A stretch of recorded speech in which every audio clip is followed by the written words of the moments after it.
So I finally found a decent place to actually record a video. Turns out it was in my room the entire time. Um, I'm just the right height to where the camera can sit just normally on the dresser, and I'm short enough to where my face is in the entire thing. Um, so we're gonna go over the 2024 season for the University of Florida football team because I have nothing else to do and I have no friends, and I just don't really have anything else that I need to be doing right now. And the question that people continue asking is, what does Billy Napier have to do to stay on the team, to stay on the team, to stay coaching the team? A lot of people think he's in over his head.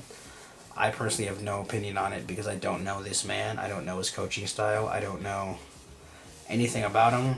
The only thing I do know is that this schedule is harder than last year's, and he's had two losing seasons in a row. One of the seasons he had a pretty good quarterback and still was not able to put together a roster or a team that won over 6 games. And the next year he had a new QB, but seemingly things started to fall apart, especially when the QB got hurt. Anyway, this is Graham Mertz's second year as the head quarterback for the University of Florida, and it will probably his last year before he declares for the draft, if he declares for the draft, or if he transfers. And I will just go over it real quick. They have Miami at home, Samford at home, Texas A&M at home, and Mississippi State away. And then they're off on September 28th, and then they have UCF at home, Tennessee at Tennessee, and then Kentucky at home, and then they are off again, and then they go to Jacksonville for Georgia, and they go to Texas, and then they are at home for LSU, at home for Ole Miss, and then they go to FSU, and that is their schedule. Obviously, that's not very doable if you're trying to have an over an 8-win season.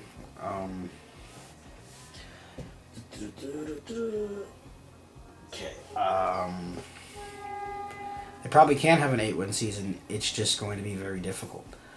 I would first like to say I believe that the team can have an 8-win season. I think the team will be a lot better than last year's team. I think it will be more cohesion in terms of from the defensive backside to the offensive line. It will be easier for the team. Yeah, someone pointed out on Reddit that the offense, in terms of points per game, was not terrible. It was the defense stopping the other team, which was pretty bad. Which, looking back on, is pretty true. So, what does he have to do to continue coaching the team? Well, the first thing he has to do is he has to beat UCF and he has to beat Miami. I don't think he has to beat FSU because that's just kind of silly. FSU right now is not in a league of their own, but they are a step above the University of Florida when it comes to football. And I think it'll be maybe not this year, but probably next year when they have a decent team. Or at least one side of the ball that's more decent than the other, which could win them games. So yeah. But you have to beat Miami and you have to beat UCF. I think beating UCF is probably the key part, more so than beating Miami, because UCF is, by all accounts, to anyone who is not or who knows football or at least knows of college football, UCF is like a tier below Florida, maybe 2 tiers below Florida. I wouldn't say that that's necessarily been true for the past 5 to 10 years. I would say UCF has gotten up there and probably is on the level of Florida. But you have to beat them. You cannot lose to them, and it would be a recruiting logistics nightmare to lose to them, especially with so many recruits in your building that night. I hope that's a night game. That better be a night game. I'm imagining that will be a night game. And I hope it's a homecoming one too. Anywho, Miami, this is just a personal one for me. I want them to beat Miami. I think it's ridiculous that all three big schools in the state of Florida don't play each other every year. Um, I don't know what's up with that. I don't know who needs to be fired for that, but you blaming it on conference scheduling is stupid. Um,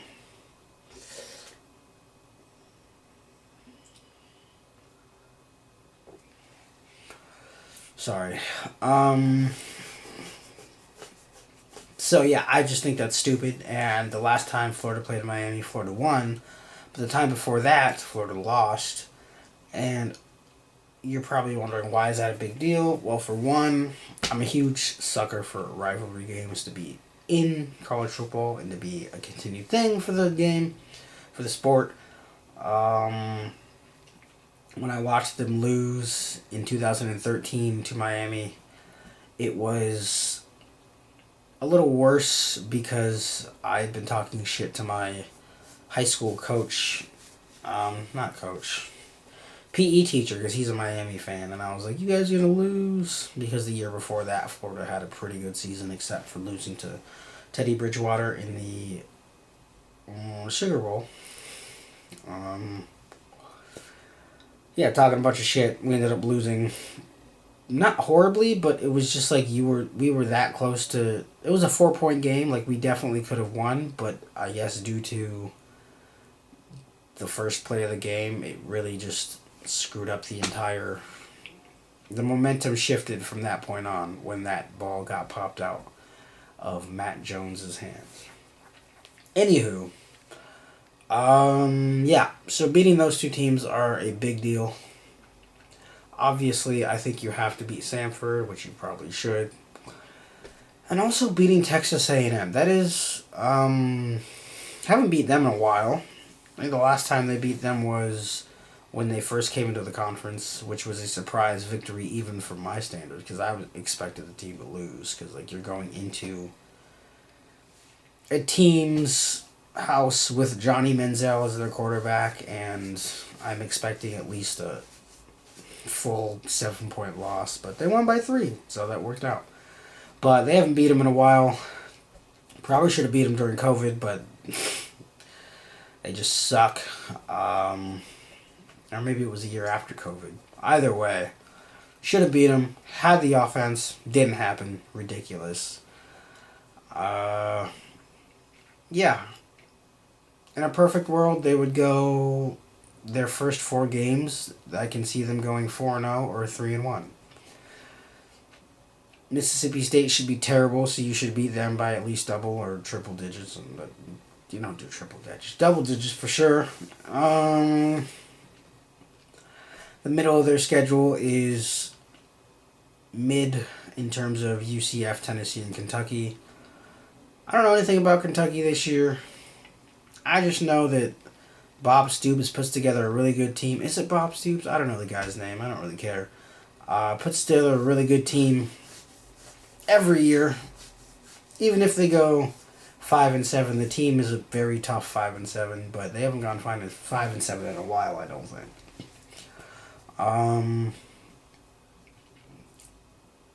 Tennessee, that game's a toss-up because I don't think Tennessee's going to be as good this year, but I also don't think that Florida's going to be a dog walks team either. Playing Georgia, oh god, Georgia's losing Ladd and what's that guy's name? Bowers. I expect Georgia to be in the playoff, but I expect Georgia probably to win that one too. Which is unfortunate because that would be like, what, 4 or 5 in a row? But I think next year Florida's definitely going to win that one. At Texas, that kind of sucks. I'd love to go to that game, but I will be nowhere near that city during that time. So that sucks. But a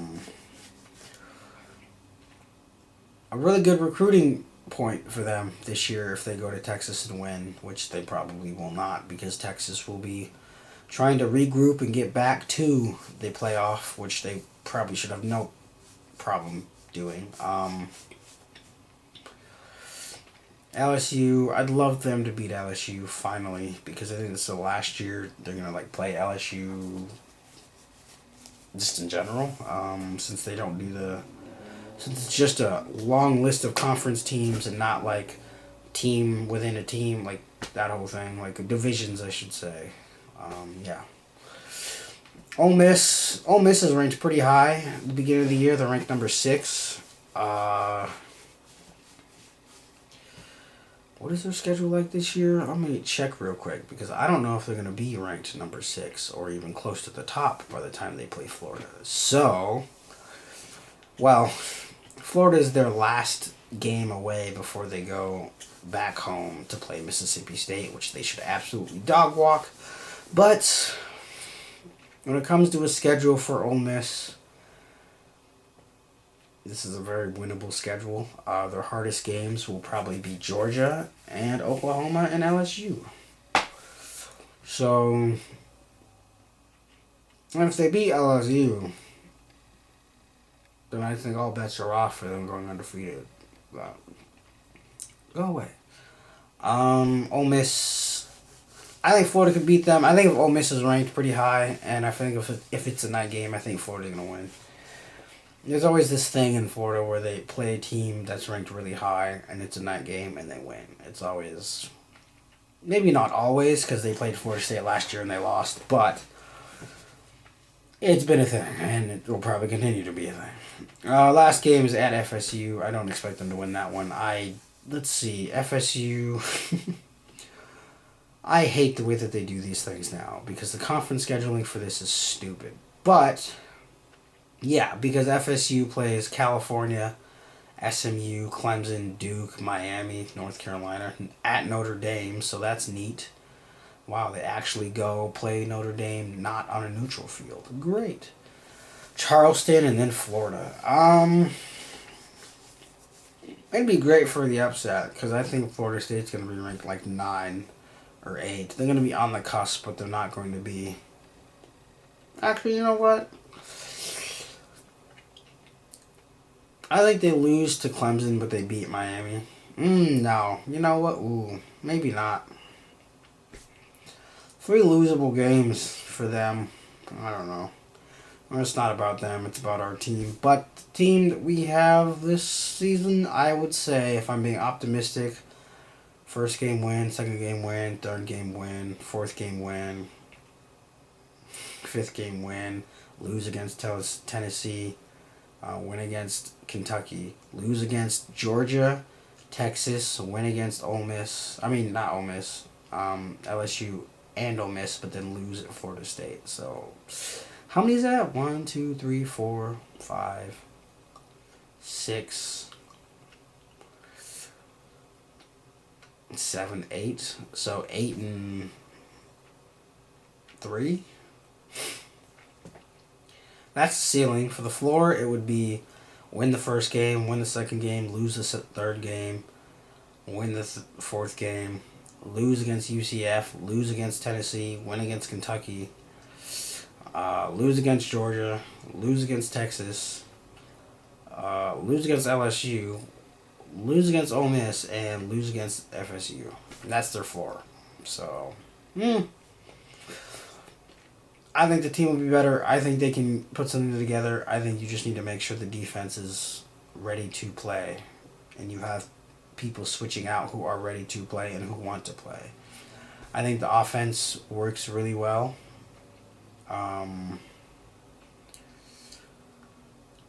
And I think you won't have to worry that hard about the offense this year. I think you have more worry and work to do on the defense. That's it. That's all I have. I'm gonna go try and finish this assignment or whatever. I don't fucking know. I have no fucking idea. Anyway.